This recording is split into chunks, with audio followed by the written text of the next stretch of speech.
Raha ny zava-misy ankehitriny, feno hipoka tanteraka avokoa ireo toeram-pamonjana eto Madagasikara. Feno hipoka ary tsy mifanaraka amin'ny isan'ny voafonja intsony ny foto-drafitr'asa samy izy. Ao anatin'ireo voafonja ireo, maro no mbola tsy nandalo fitsarana akory, saingy voatazona nandritra ny taona maritra ao am-ponja noho ny fitarazony ny fitsarana manatanteraka ny fotoam-pitsarana. Ao ihany koa ankilany, ny fifangaroan'ireo efa voatsara tsy ireo mbola miandry ny fitsarana. Isan'ireo tranga, tsy mahavoaja ny zon'ny voafonja nefa izany fifangaroana izany. Tsy mety amin'ny resaka zon'olombelona ankilany, ny fivangongoany ny voafonja efa voatsara sy ny mbola miandry fitsarana. Nambarany teo anivony CNIDH fa isan'ny mahafeno ny fonja eto Madagasikara ny fomba fiasan'ny fitsarana amin'ny famonjana ireo olona. Eo ihany koa ny fampidirana amponjavonjo maika izay tokony hojerena manokana ho izy ireo. Tsy rariny zany ny zon'olombelona ny jerena hoe olona mbola tsy voatsara dia tsy fantatra izy zany na meloka na tsy meloka. Dia nefa tonga dia efa tazomina ela be, indraindray amatona ny araka ny voalazanao any am-ponja. Nefa raha ny lalam-panorenana misy eto amin'ny tany sy ny fanjakana zany dia milaza koa fa ny hoe la détention préventive est une exception.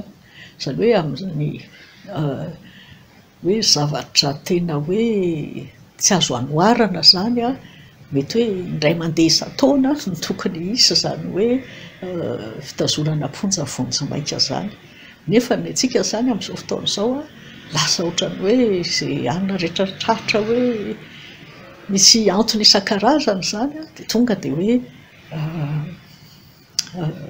tazonina amponjavonjo maika avy hatrany nefa tsy ampy amin'izany mihitsy zany na ny fikarakarany fonja na ny toerana. Ny herinandro lasa teo raha tsy haivina nanambara ny minitra ny fitsarana fa tsy vahaolana intsony ny famonjana sistematika ka ny antsony ny mpitsara mba hijerena ny makasika izay tahaka izao ny nambarany tamin'izany. Tsy vahaolana tompoko ny fametrahana mponja sistematika, mbola averiko izay teny izay, tokony hanana ny atao hoe fahadiovam-po sy fahadiovam-panahy ny mpitsara, satria rehefa mametraka sistematika sika dia zao feno dia zavatra be ny fandaminana sy fanaraha-maso azo atao na ny contrôle sy ny fijerena isan-karazany ka be dia be ny ataontsika hoe resaka ny ataontsika hoe lasa somary mampisavaravaran'ny rehetrarehetra ny fomba fijery izay mampidindrina ny feno.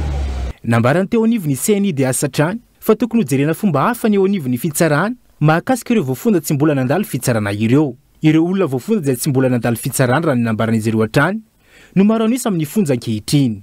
Ny tazonina amponjavonjo maika reny zany tsy ao anatin'le grâce présidentielle ary mazava moa fa tsy izay koa tsy natao amin'izany tsy na ny grâce présidentielle fa asa tokony hijerena fomba hafa angamba hoe amitsorana an'ireny olona ireny raha ohatra ka tsy izay moa zany hoe atao hoe condition tsy maintsy fenoana raha tsy hoe olona hoe tena fantatra fa hoe mety ampidi-doza eo amin'ny fiarahamonina.